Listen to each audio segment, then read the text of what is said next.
A fantastic adventure to the frontiers of the unknown. Mission Stardust. An odyssey into the infinite, with all its mysteries and unknown dangers. The limitless range of deep space, where a billion worlds move in timeless orbits. A fantastic tale of tomorrow told today. The cinematic adventure of a lifetime. We're not talking about actors. We mean a real monster. I brought her back. She'll live and I'll get her another body. I know they're gonna catch me, but don't let anyone see me like that. Please, Doctor, help me! Biologically speaking, it's of primary importance that man should want to mate. Hey, that works! You don't get all your kicks from surfing, do you? We want to be free to ride our machines without being hassled by the man. And we want to get loaded. You think you're gonna make a slave of the world? I'll see you in hell first! The American International Podcast. Are you ready? Welcome, one and all, to the American International Podcast. I'm Cheryl Lightfoot. And I'm Jeff Markin. And in this episode, we invite you to join us as we bounce back and forth between the Earth and the Moon, looking for decent healthcare options on Mission Stardust.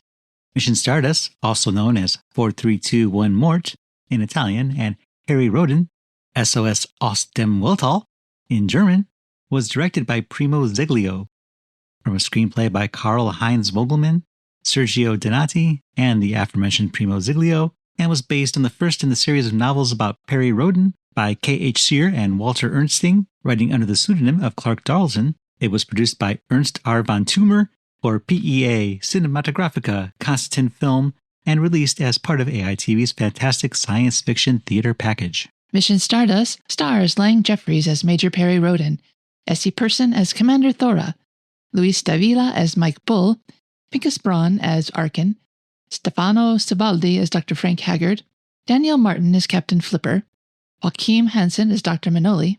Also appearing are Janos Bartha as General Roon, John Karlesen as Khrest, Anne Smyrner as Dr. Joan Sheridan, Lisa Halvorsen as Nurse Silva, Alejandro Barrera as Cedric, and Giano Rizzo as the criminal leader / car dealer. I believe his name is Seriman. Mission Stardust begins with trippy colored blobs dancing around as though we are looking out from inside a lava lamp. A female singer shrieks along to a pop song whose lyrics we couldn't quite make out, but we are told that it's called Selly, composed by Marcello Giambini and sung by Ella Del Orso and Cantore Moderni di Alessandro. It sounds like they're singing Selly is sexy, but that's probably not what it is. It's hard to tell. Actually, to me, it sounds like a woman trying to vocalize the theme to Star Trek through her nose, and then giving it a little twist. Then after this groovy credit sequence, that's kind of headache-inducing. We're into the movie, where we see a rocket ship preparing to launch.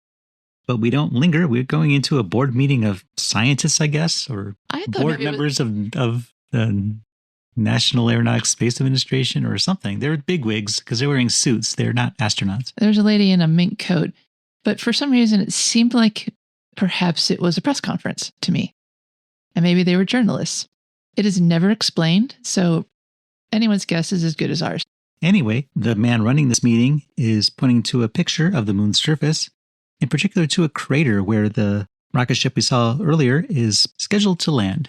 This is called Newcomb Crater, and exploration of the area surrounding it is the goal of the mission. Then the official holding the meeting introduces the crew. He starts off with a picture of the lead astronaut, Major Perry Rhodan, an NASA astronaut who has logged more flight hours than any other pilot, and who has been to the moon twice and headed a Mars reconnaissance team. So impressive. Next introduced via this slideshow is Captain Mike Bull, the second in command and a specialist in astropropellants. And then the third, the man introducing him calls him Captain Faber, but everyone from here on out will call him Flipper. So this is Flipper. He's in charge of radios, lasers, and telecommunications. And last to be introduced is Dr. Manoli, the team medic. With no other qualifications, apparently. The official, whose name we now know as Mr. Moreland, hopes that he has conveyed all the essential points with this.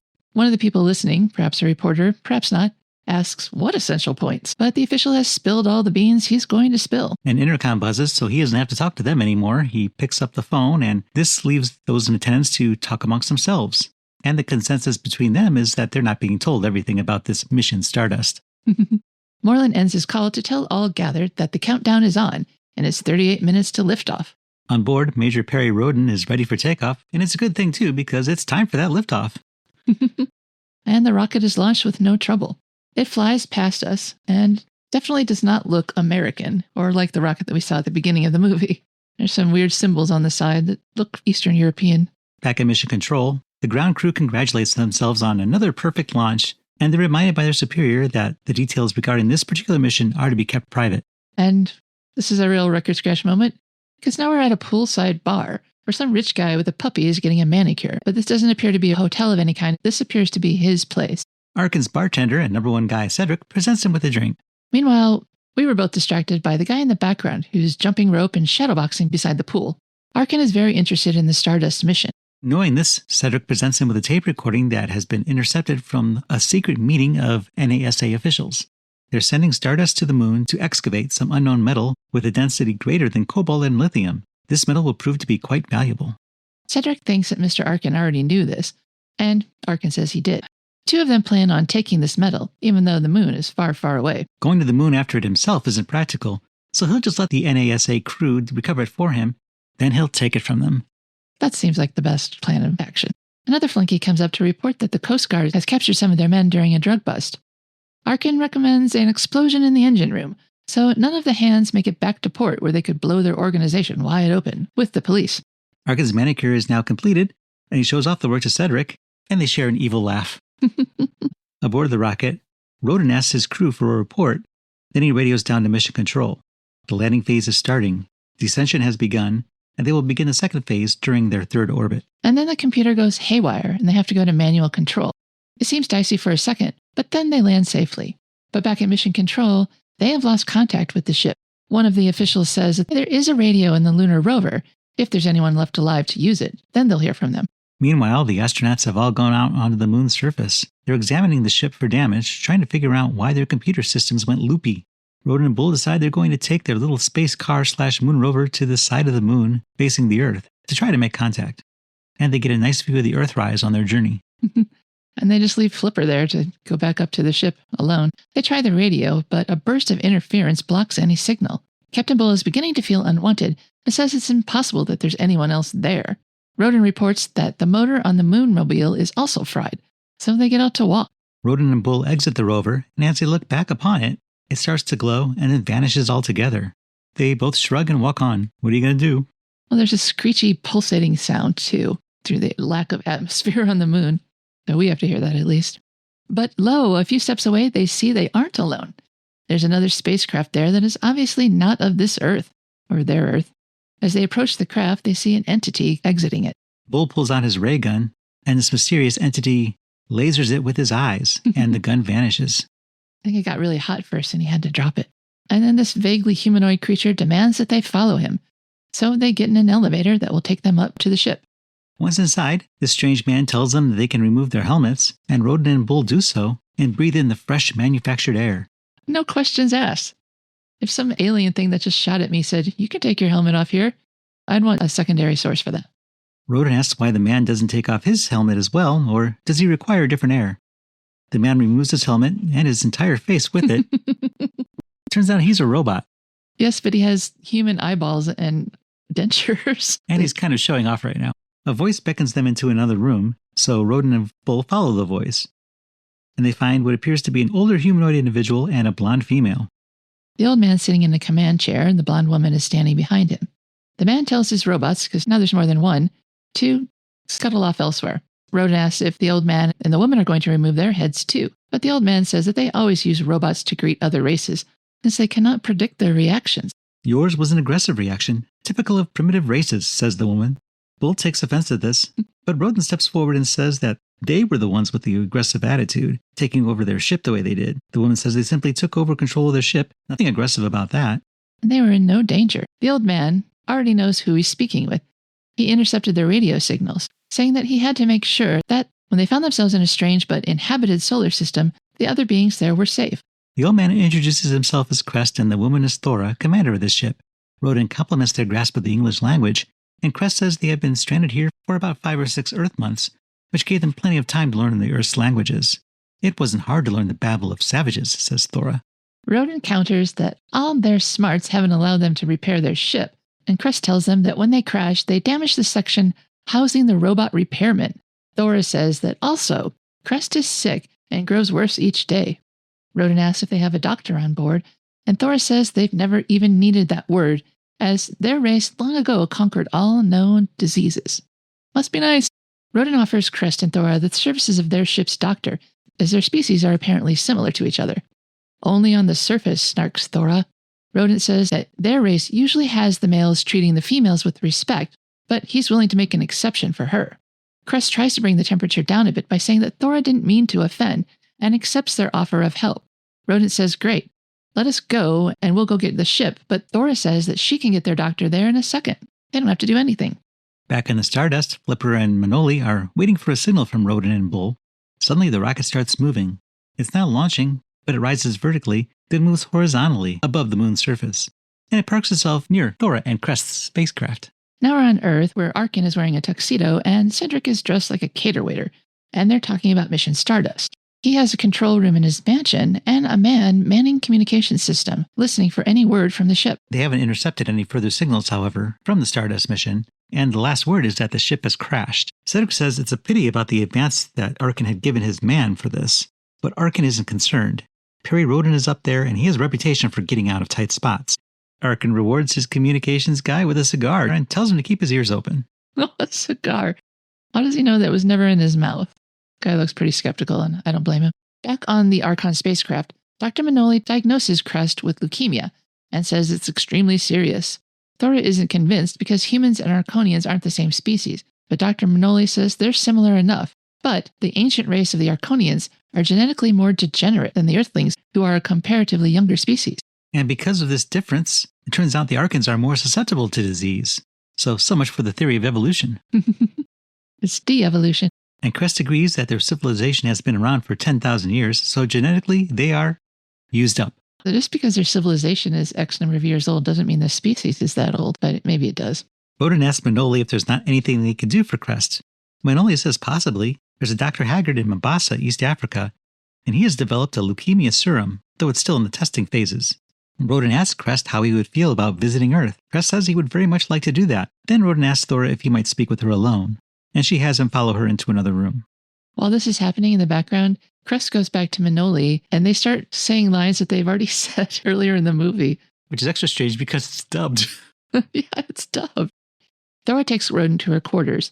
She has a round bed with silk sheets, and it isn't made. It sort of looks like a middle-aged Earthman's bachelor pad. Circa 1960, Rhodan wants to know why the Arconians came to this solar system. Thora says Khrest is one of the last great scientists on their planet, and they are trying to save their race from extinction. Rhodan asks how they intend to do that. By breeding with a younger race, replies Thora. I don't suppose you'd care to start right now, says Rhodan. And Thora laughs at this notion. Rhodan's race is far too primitive. Their brains have only reached the 4th stage of development. As she's speaking, she's removing her clothes and putting on a flight suit. Well, she goes behind a screen to finish disrobing, so she's never nude. Rhodan asks what stage of development their race is at, and she says the 9th stage without elaborating what that means. Rhodan asks what happens at the 9th stage when a man and a woman are alone in a bedroom together. Thora plays kind of dumb here. Whatever do you mean? Before coquettishly asking if a naked girl is of interest to him. Rhodan says that he's interested in the 4th stage someday, but for right now, they need to return to Earth quickly for Khrest's sake. He wants her to release their ship, but she doesn't want to go to Earth in his tin can, but by now she's fully dressed. Thora says she has a standby ship they can use. It only goes as fast as the speed of light, but it's still better than Rhodan's wash tub. Rhodan has had it up to here with her, so he grabs her and kisses her. He assaults her. Another very primitive act, says Thora. Well, I'm only at stage 4, says Rhodan. But he could slip back to a stage 3 any time, which kind of sounds like a threat, and she does not vaporize him as he deserves. As he storms out of the room, she lies back on the bed to contemplate what has just occurred. Ugh. Rhodan returns to his crew to find Bull is playing cards with the robot. And losing. When the robot wins, Bull accuses him of cheating by using x-rays to see his cards. Rhodan interrupts to say that they need to prepare to go back to Earth and that they will be taking the sister Archon vessel. Since the Archons possess technology far beyond that of any nation on Earth, it is their duty to protect them so the knowledge doesn't fall into the wrong hands. So we make the most sensational discovery of all time, and we can't tell anybody, complains Bull. Well, they have to go back incognito, Rhodan says. And now exterior spaceship, A tiny module pops out of the top of the Archon's craft and heads to Earth. It's a pretty short trip given how fast it's going. Captain Mike Bull wants to know how this ship works. Thor says he wouldn't understand, but Perry shows off. He knows what all the controls do. She says his mind is almost as quick as his hands, and he says, thank you. He tells Thora that she'd better disable Earth's radar net, because they're going to be a starring character on it very soon. Thora smugly asks, do you really think so? Down at Mission Control, they're receiving weird signals. It isn't the Stardust, but they are seeing a disturbance. Every radar signal has been scrambled from Greenland to the Antarctic.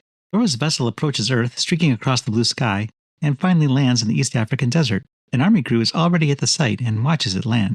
Back over at the auxiliary ship, Mike Bull, Flipper, and Rhodan escort Khrest out of the ship for his first step onto Earth. The Arconians have given the astronauts khaki slacks and casual shirts. But Bull complains about the handiwork of the robot tailors. They do a decent job, but they don't seem to understand buttons. Khrest, standing beside him, is wearing a garment with 15 buttons on it, and he doesn't seem to be having any issues with them. He doesn't look so hot, though he says he finds the air on Earth invigorating.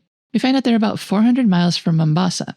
Captain Mike spots those soldiers. They're getting closer. Thora's voice is projected from inside the ship. No problem, she says. She'll take care of this. Rhodan asks what she's going to do. They won't bother them. But Thora reminds Rhodan that she's in charge here, and she's going to be doing things her way. Don't interfere. The army truck continues to drive toward them. Then it suddenly stops and several men fall off. The captain in charge starts to venture forward on foot, but bumps into an invisible force field. He takes out his pistol and fires into it, unloading his gun. Then he collects the shells that bounced off the field. He commands his men to bring in bigger guns, so now they're firing a machine gun at the ship. From safely within the barrier, Khrest explains the field is activated energy, and Thora continues that it is impenetrable to all Earth weapons. Then she neutralizes the truck's gravity, sending it and the soldiers sailing through the air. She has a gizmo that does that to whatever it's aimed at. Some of the men jump off. Rhodan tells her to stop horsing around, but she says she obeys no one. But she does stop when Khrest says something to her in Arconese. She stops altogether and lets the Jeep fall, and goes inside the ship to pout. Rhodan, Bull, and Flipper watch as the Jeep is turned upright, and the men retreat. Rhodan says they need to get Dr. Haggard. Flipper suggests they wait until nightfall, and Rhodan agrees. That will give them the element of surprise.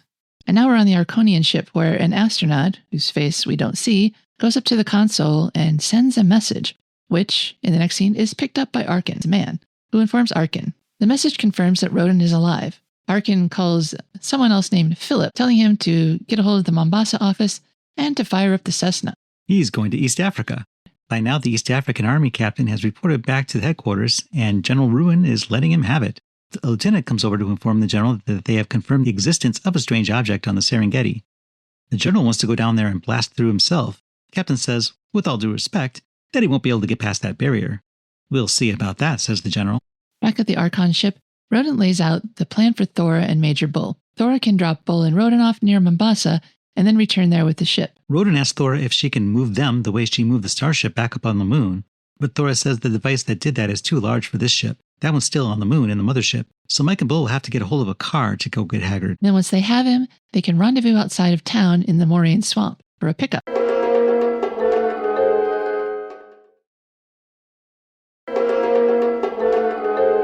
And now we're with the African army, which, just want to point out, it's led by all white guys, as they mobilize, headed towards the location where the ship is parked. But now they have tanks and a chopper, and a whole regiment of men. Back on the ship, Bull is wondering how they're supposed to buy a car with no money. Thora says she has something they can sell. It's a rare metal called Fenya. She brings over a case, and Rhodan looks at it and identifies it as common mercury. You mean you couldn't sell this for one of those cars you're talking about? Asks Thora. Bull says they might get a couple of thermometers out of it. Then Rhodan notices something else. What's this, he asks. No, that's nothing, says Thora. We use those for washers and bolts. I believe you call it carbon. It sparkles in Rhodan's hand, and you know what we call crystallized carbon. What? Asks Bull, who really should know better. He's an astronaut. Diamond. Rhodan answers his own question. Yeah, and just to describe it, it's a clear faceted jewel that he's holding. Well, I'll be darned, says Bull. He asks Thora if she has any spare washers or bolts lying around. She hands him a box full of diamonds, saying that those are just leftovers that aren't in such good condition. And then we hear Flipper announcing that there's a helicopter coming. Thora turns on her view screen and sees it approach. Rhodan warns Thora to be nice, and she promises that she will.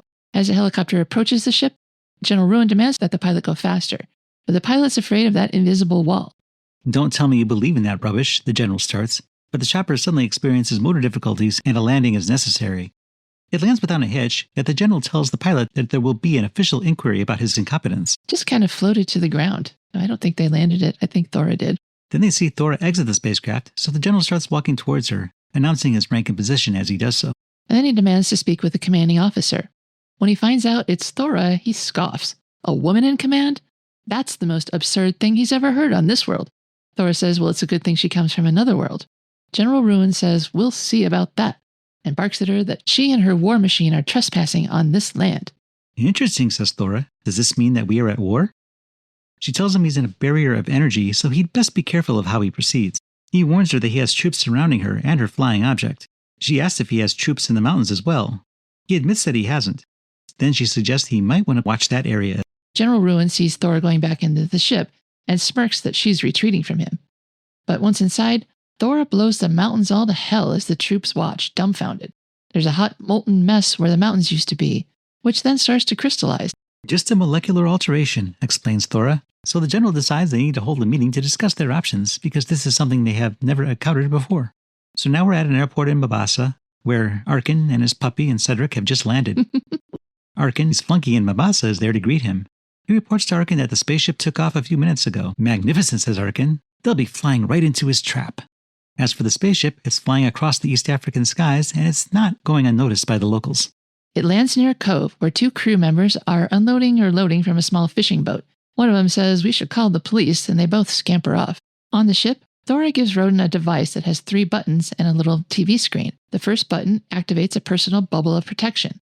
The second button is one of those gravitational neutralizers that he saw her use earlier. And the third button activates the TV screen so that they can communicate with each other. She also hands him another device, an automatic direction finder. It will transmit his location, and then she can come and retrieve him. It's GPS. She says she must be out of her mind to trust him with these things. Poor Mike asked where his gizmo was, and she never even acknowledged that he spoke.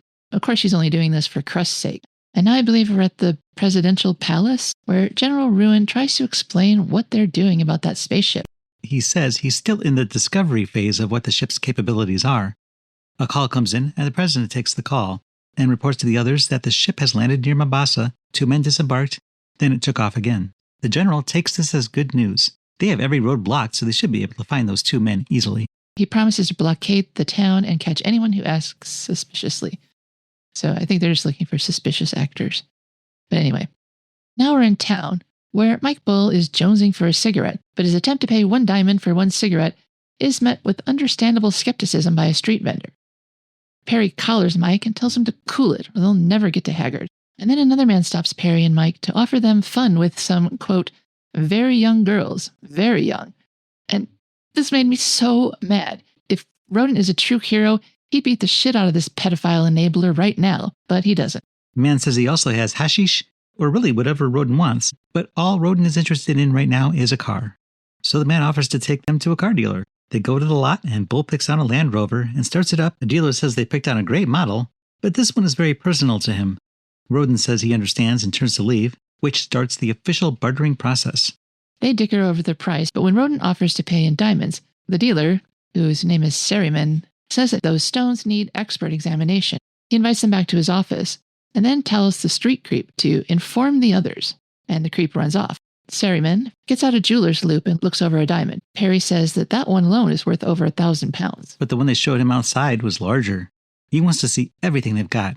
Or else they're trying to cheat him. Rhodan and Bull exchange looks. Then a voice behind them says, "You heard him. The diamonds." They turn to see the dealer has a few thugs working for him. One of them has a really froggy voice. The dubbing's not great on this. At this point, it's 4-2, not counting Sheridan. A scuffle ensues, and Rhodan uses his personal bubble to smush one of the thugs to death against a wall. He and Bull decide that 2 can take 3. The odds are much better. And they keep fighting. Bull and Rhodan take out the others. Then the man who brought them here from the marketplace pulls out a gun. Rhodan activates his device again, this time using the gravity neutralizer and sending the man flying through the air, then crashing to the floor below. Sheridan begs for their mercy and asks what he has to do to avoid them hurting him. Rhodan says he just wants them to buy that diamond for an honest price, and the dealer agrees to give them the Land Rover plus 500 pounds. He runs off and comes back with the car's title and the 500 pounds, and when asked, he gives them directions to Dr. Haggard. As Rhodan and Bull leave, 2 of the men they knocked down start to come to, so they have to knock them on again. They punch them out one more time just for fun, and the two of them go off arm in arm. At Dr. Haggard's Institute, Rhodan and Mike park the car, and then ask the first person they see, a Dr. Joan Sheridan, for Dr. Haggard. She asks if she can help them, but they must speak to Haggard directly, so she points out the doctor's laboratory. Rhodan heads in, but Bull lags behind to ask Dr. Sheridan what someone might have to find himself under her care. Galloping malaria, she says as she turns and walks away. And Rhodan hustles him along. He's kind of a liability on this mission, though he is good in a fight. Inside, Rhodan and Bull introduce themselves to Dr. Haggard. Haggard recognizes the name Rhodan and asks if he's related to the famous astronaut. I am the astronaut, Rhodan replies. Sure you are, says Dr. Haggard. He had just heard on the news that Rhodan and the rest of his crew disappeared somewhere on the other side of the moon, so he couldn't possibly be standing in his office right now. Rhodan says that's the story, but actually they are here. Dr. Haggard thinks this is fantastic. Rhodan says, you want a fantastic story? Keep listening. Meanwhile, we see that Arkin has a fake army unit on the ground. The flunky from the airport is running the place, and they're camped out near the ship. A jeep from the real army comes to investigate. They weren't aware that they had a unit out here. This is a special unit, says the flunky, and then the 4 soldiers on the jeep are overcome. Back at Haggard's lab, Haggard finds Rhodan's story more than fantastic. It's incredible, but Rhodan can prove it. He uses his device to message Thora and asks her to show the patient to Haggard. This television broadcast convinces Haggard, who says he'll go and help. Rhodan asks Haggard if he has all the gear that he needs. Haggard says he'll require assistance and calls in Dr. Sheridan and Nurse Silva, and he asks them to prepare a dosage of the leukemia serum. Mike admires the technique of the lovely ladies. Now we're back with Seriman, and he's making a report to the police, saying that these 2 strange men came in, tore up his office, and then drove off in one of his best vehicles. He's asked if he knows where they were headed, and he remembers that they asked for directions to Dr. Haggard's Institute. And that's where we go next. As Rhodan, Bull, and the medical team are packing the Land Rover and getting ready to leave, they hear the cops arriving. So they jump in and speed off. The cops give chase, as does Arkin and his men, who are bringing up the rear. Mike is driving as fast as he can. This car chase goes on for a while, and Rhodan realizes that he no longer has Thora's device. He must have dropped it somewhere. So instead, Rhodan grabs some bandages and a can of gasoline and jumps from the car, telling Mike to get the doctor to Khrest ASAP. Rhodan lights the fuse of his makeshift bomb, and it blows up, leaving flames in the road. The police get out of the car and start shooting. Then another car, filled with Arkin's henchmen, pulls up, and they just shoot everybody who's still standing. They retrieve the fallen Major Perry Rhodan, who is unconscious with a gash in his head. In the Land Rover, Mike Bull activates that GPS device, calling for help. Thora finds their blip on her radar screen. Bull says that Thora will get them and take them to the ship in, 10 seconds. Then the ship neutralizes their gravity and tows them out of there. Rhodan awakens in a room with Arkin and his goons, including Cedric. Arkin has Thora's device, and he asks Rhodan what it does. Rhodan asks him where he found it. Exactly where you dropped it, says Arkin. Dummy. He says he's had Rhodan under surveillance for a while now. He asks again what the device's purpose is. Rhodan tells him it's a transistor radio. He likes to keep up with the latest tunes. Cedric is not amused and slugs him. Rhodan tells Arkin that if he really wants to find out what it does, he can try turning it on. Maybe they'll hear some nice music, or maybe it'll blow up. He isn't that concerned about what it does because he's about to take over that spaceship. He is a man on the inside, and Arkin is well informed as to the going-ons within. And in good time, Rhodan will know who that man is. Rhodan says that he's only half informed, and lies that there's a whole army waiting on the moon for an excuse to blow up the Earth. Arkin and Cedric snicker at Rhodan's obvious bluff. Arkin calls his bluff and orders him to the chopper. On the ship, Dr. Haggard is preparing for the medical procedure. The army waits outside. Dr. Sheridan realizes she left the anesthetic in the car. She goes on to get it. Flipper feels he needs some air, so he heads out too. As she's digging through the rover, Sheridan tells Flipper that the others will be there soon. Flipper asks about Dr. Manoli. Sheridan says that Dr. Manoli doesn't suspect anything and won't as long as all they do is a transfusion. She tells Flipper his job is to get rid of that energy wall. Then the others will be able to come through. He also needs to switch on the interference signal to let the others know that the wall is down. She tells him to say, "When will the operation start?" as a cue that everything is ready. Then she goes back inside before she's missed. And then we see a chopper approaching. Inside is Arkin, Rhodan, and Cedric. Cedric is fondling the device. Arkin tells Rhodan that Flipper is the turncoat because Arkin paid off all his poker debts. Rhodan seizes the gadget and then pushes Cedric out of the helicopter. As Cedric falls to his death, Arkin pushes Rhodan out after him. "Goodbye, Rhodan," says Arkin. Rhodan hits the ground but rolls with the fall. He grabs the device, but he can't get it to work. He runs over to where Cedric landed. Cedric landed headfirst on a rock, so he wasn't so lucky. Rhodan retrieves the key to the handcuffs he's wearing from Cedric's pocket and releases himself. On the ship, Flipper does as he's told, disabling the force field and setting off that signal. Arkin's men get the signal and head out towards the ship. On the ship's makeshift medbay, Khrest is prepared for treatment. He says he feels better already. The transfusion really helped him. Flipper comes in to ask, when's the operation going to start? And Haggard says now, giving Sheridan and Silva a nod. Dr. Sheridan and Nurse Silva go to their medical kits, and Dr. Sheridan pulls on a gas mask, and they both pull out guns. Haggard grabs Thora, and Dr. Sheridan gives her gun to Flipper, and then takes a gas gun from Nurse Silva. "Flipper, you?" says Bull. Dr. Manoli tries to charge at Dr. Sheridan, but she pulls the trigger on her gas gun, and he chokes and falls to the floor. Bull was also in range, and he goes down as well. Flipper takes Thora into the control room, and Dr. Sheridan and Nurse Silva follow. So does Dr. Haggard, but not until after he drops a smoke bomb, in a dramatic fashion, like a Batman villain. In the control room, Flipper tells Thora that she's going to teach them to fly the ship. She refuses. Flipper says, well, then Khrest will die, and Dr. Haggard reveals that he's not the real Dr. Haggard. They have the real one locked up, but if she cooperates, they'll take Khrest to the real Dr. Haggard to be treated for real. So Thora agrees. Flipper demands that Thora instruct him how to fly the ship. She starts going over the controls, including the alarm system, which she activates. A wall opens up and a small army of humanoid robots emerges. Dr. Sheridan and Nurse Silva start shooting at them. One of the robots lasers Nurse Silva with its eyes, and the nurse vanishes. Flipper grabs a hold of Thora again, and one of the robots lasers the fake Dr. Haggard and Dr. Sheridan, and they vanish as well. Flipper drags Thora outside.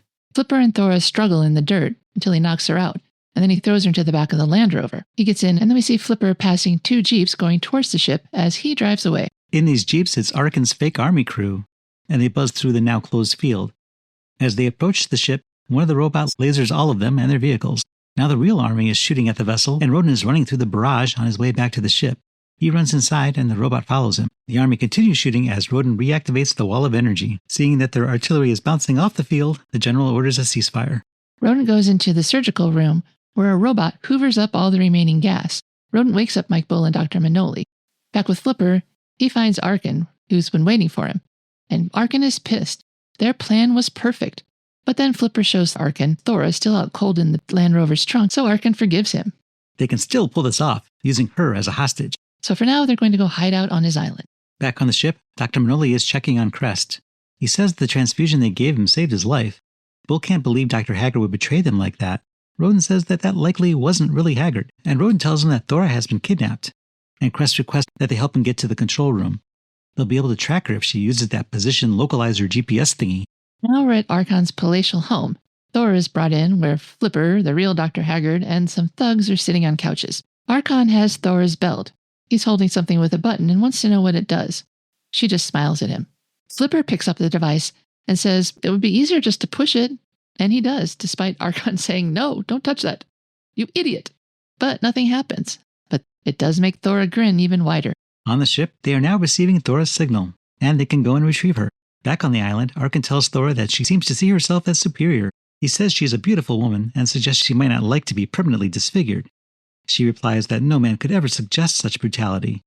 But Arkin is willing to show her just how wrong about that she is. Well, she compared him to a gorilla before, and now he says, well, you said I'm a gorilla. I have a right to be a brute. The spaceship is now streaking across the sky towards the island. On board, Rhodan and Bull are suited up in Arconian battle gear. It's gold with black trim and, frankly, a little gaudy. But it's kind of an honor that Bull and Rhodan get to wear Arconian battle dress. They've never let anyone of any other species do that before. Khrest points out Thora's location on a view screen. It's an island, just a big rock floating in the water. And back on that island, the real Dr. Haggard tries to help Thora, who is now in Arkin's clutches. But Flipper disables Haggard. Then Flipper activates the control for the curtain hiding the emergency exit. God forbid you use your hand to open a curtain. But before anyone can use this exit, Rhodan and Bull barge into the room. Arkin throws at them the most convenient thing he has at hand, which is Thora. Arkin then runs through the emergency exit, activating the switch to close the door as he goes through. Flipper tries to follow, but isn't fast enough, and he's crushed by the closing door. Arkin stops to watch the life being literally crushed on a Flipper before he turns to run. He's smiling so gleefully here. But then he runs for it. Rhodan, Bull, and Thora wince as they see Flipper's crushed body. Bull grabs Haggard and asks what they should do with him. Thora says nothing. He's the real Haggard. Thora tells Bull and Rhodan that Arkin's about to find out what happens to those who make an enemy of her. Then they and the doctor leave. They return to the ship, which is still hovering over the island. Thora flips a couple of switches and the entire island explodes. Everyone just stares at her. That's the end of a lot of evil men, she says.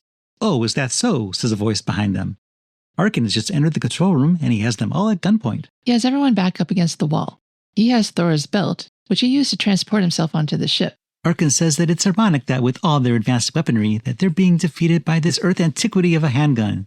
Rhodan tells Thora to sick the robots on him, but Thora says that that belt will keep the robots from attacking him, as long as he's holding it.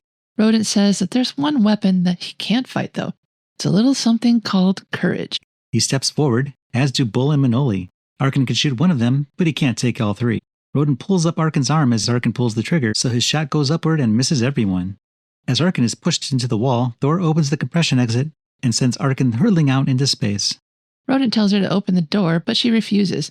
It's too late anyways. That door opened to the total void of space. And there's not anything left of Arkin now.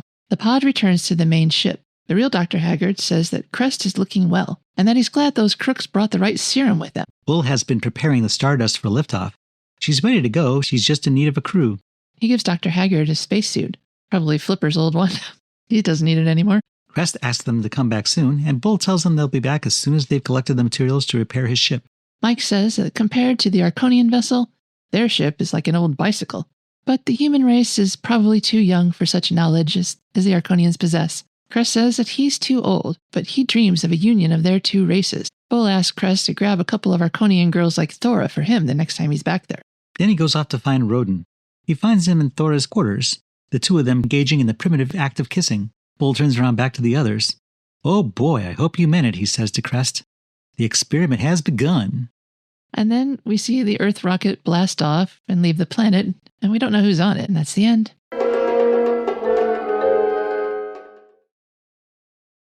Hi, I'm Bruce Stern, and this is the American International Podcast.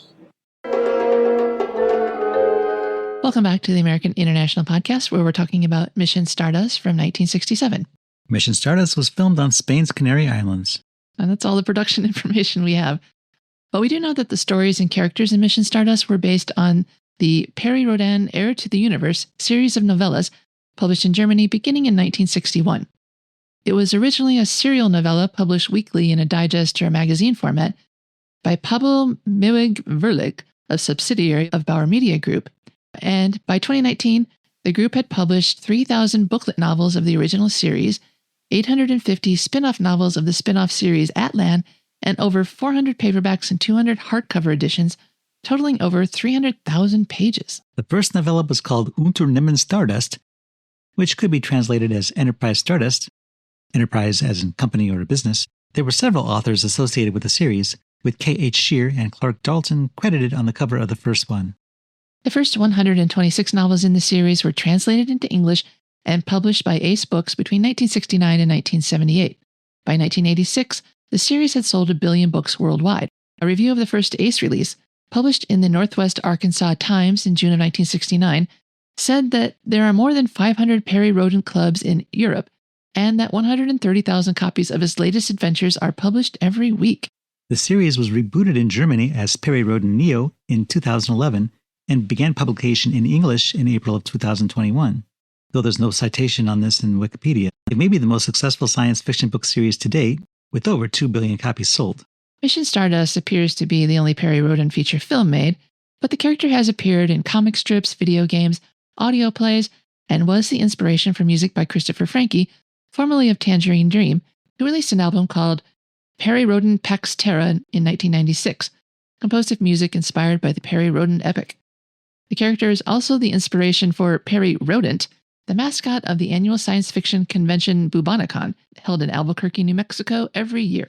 Mission Stardust opened in Rome in August of 1967 under the title 4321 Morte, with a running time of 95 minutes. It was later released in West Germany in October 1967 under the title Perry Rhodan, SOS aus dem Weltall, with a 79-minute running time, then was released in Spain as Orbital Mortal, with a 92-minute running time. Mission Stardust was released to theaters in the United States by Times Film Corporation beginning in August of 1968. AITV released it as part of its Fantastic Science Fiction Theater package beginning in 1970. So that year, you could watch it both on television or in theaters, as it was still playing in a few drive-ins.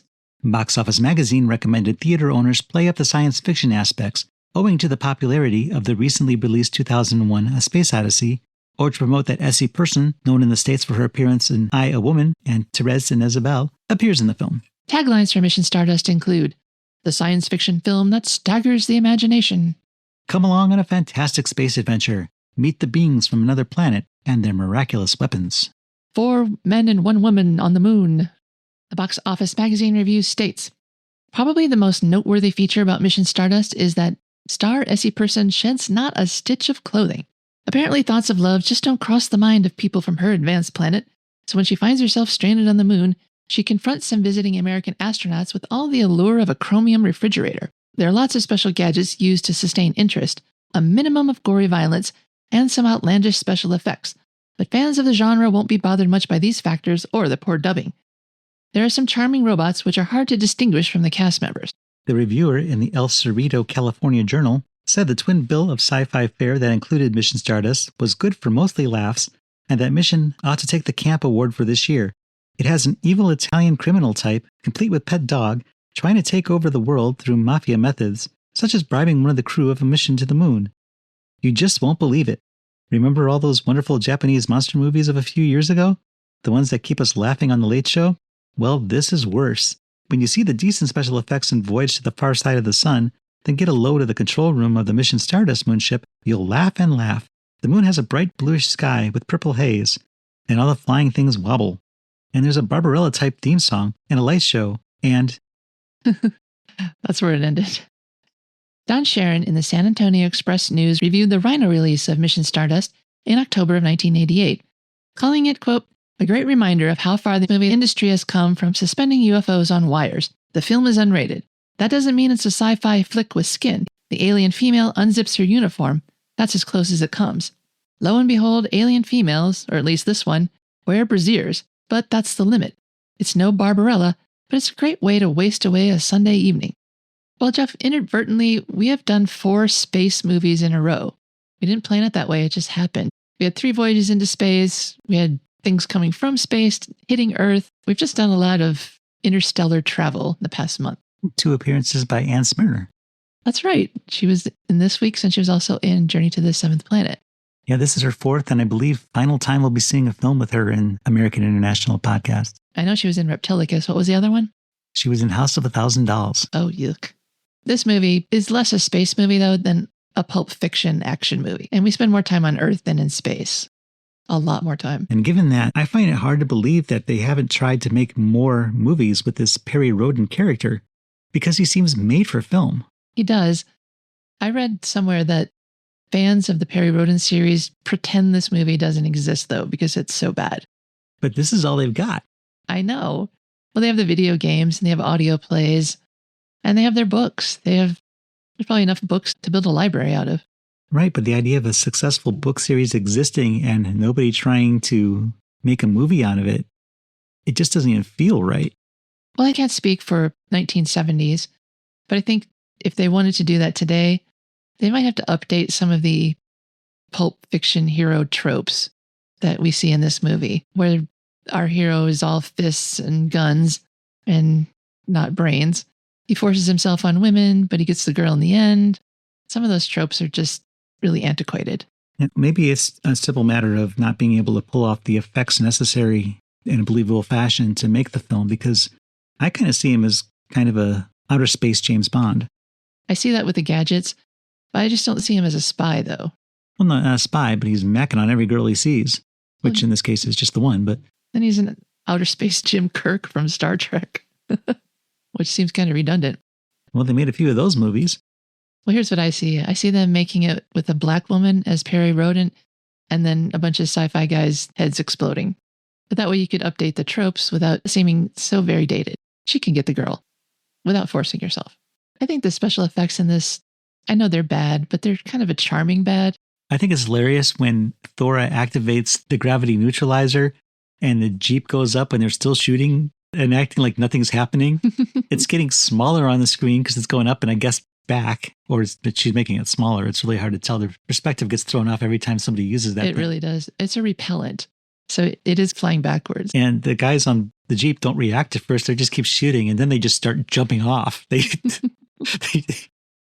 I guess they don't want to remain up there. Well, I think it could be a lot worse if the Jeep crashes to the ground and you're in it. It could be worse if you fall to the ground and it crashes on top of you.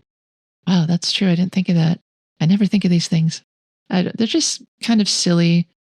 When we see the rocket floating through space, I don't even know how they did that back then, but it's just such an obvious cutout dragging across the screen.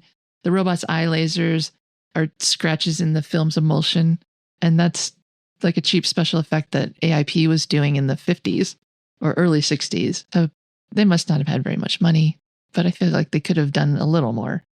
The whole story is kind of charming. I love that. What convinced the fake Dr. Haggard to go with them was that he saw that little television communications device. Well, how many of those do you think existed back then? Got a TV that small? I'm in.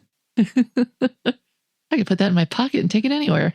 Yeah, it has a lot of iPhone gadgets, except for the gravity neutralizer. We don't have that app yet. And it's really bulky compared to a phone. You have to activate the antenna. I don't know how Rhodan managed to lose it, because I think if you dropped it, you would know. It's got some bulk to it, and I'm sure it has some weight too. Yeah, that kind of takes away from his cool super spy persona. He drops this important gadget without even realizing it. I did like the character of Thora, though. I like that they had her be the commander of the ship. She's a bossy, no-nonsense woman who wants to be in charge and doesn't want to take any crap from these stupid Earthmen who want to boss her around. So I did appreciate that, and I think that would translate very well to any era. She was a bit on the smug side, and perhaps she couldn't really back up her bravado, but I'd liked her anyway. I didn't like how she caved in to Rhodan's charms, though, which I don't see at all. Besides the special effects, I think there's one thing that this movie suffers for. It's a lot of the casting. The crew of the Stardust, none of them really stands out, not even Perry Rhodan.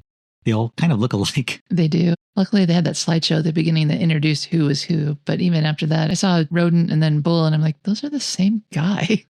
I couldn't tell them apart. One was taller. Well, you can tell that from the picture. Oh, and he was faking a southern accent. The dubbing on this is bad. But you could say that about any of these movies. All right, Jeff, let's rate Mission Stardust using our AIP scale, where A is awesome, I is intermediate, and P is pathetic. So give us your rating for Mission Stardust in 4, 3, 2, 1. Morte. Well, I can't say this is a film that I was very fond of, though the second time it did grow on me a little bit. There's a lot of cheese here to enjoy. The movie itself really isn't very good.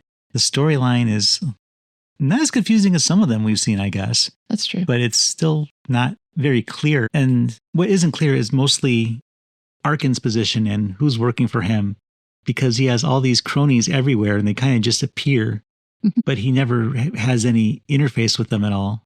I mean, he met that guy at the airport and he's suddenly running Arkin's army regiment. But if he didn't have a mustache, I probably wouldn't have even recognized him and made that connection. I'm going to go ahead and give this one an I. It's going to be a low I, but I think it's better than a P. I think it's an okay movie. And I think the idea of a Perry Rhodan would be a good series of movies. And I'm really surprised that over the years, they just haven't made more.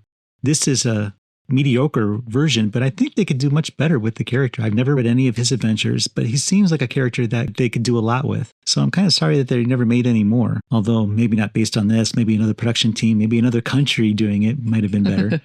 But this one I'm going to give an I. What do you think, Cheryl? Well, I think it's not a pathetic movie either. I do think that maybe one problem with the Perry Rhodan character is that his name is Perry Rhodan. They've already created a Perry Rhodan mascot for an American sci-fi con. So he already kind of sounds like a joke. And then on the mission, we also have Mike Bull and Flipper. It almost sounded like it was a cartoon with animal astronaut characters. So in a way, this is a little hard to take seriously. They don't play it for laughs. They play it as deadly serious. And I kind of think their mission was a little on the stupid side. Why didn't they just go to Mombasa and get the doctor? They could have landed quite a bit closer. They maybe could have scouted out and seen there's an army presence. Anyway, it is what it is. And I actually enjoyed it the first time around more than the second time around. And that was just because we were taking notes on it and I was getting really, really, really tired of this movie not ever ending. But eventually it did end. And I think as we talked about it, I enjoyed it a lot more. So this doesn't hit as a low I for me. This is actually kind of in the middle of the middle. So I give it an I as well. Well, before we conclude our deep space mission, we want to remind everyone to visit AIPpod.com, our ever-expanding archive dedicated to the history of American International Pictures and the world surrounding it. We're adding new material all the time, including film pages, posters, press books, trailers, rare promotional material, and of course, direct access to every episode of American International Podcast. Whether you're looking for gothic horror films, beach party movies, biker films, imported science fiction oddities like Mission Stardust, or would like to explore the television packages that introduce these movies to an entirely new audience, we're building the site to be a one-stop resource for fans and researchers alike. You can also contact us via the contact form on the site. We'd love to hear from you. And you'll also find links to our social media, as well as a link to our store, where any purchase helps to support the podcast and the website, so we can keep both of them running for years to come. So beam yourself over to AIPpod.com and start exploring today. Now, with another mission successfully completed, we are signing off until our next adventure, wherever or whenever it takes place. I'm Cheryl Lightfoot. And I'm Jeff Markin. And we'll meet you at the drive-in. Follow the American International Podcast on Instagram and Letterboxd at AIP_pod and on Facebook at facebook.com/American International Podcast. The American International Podcast is produced and edited by Jeff Markin. A man whose mind is distorted by hatred. And Cheryl Lightfoot. A girl hungry for too many things.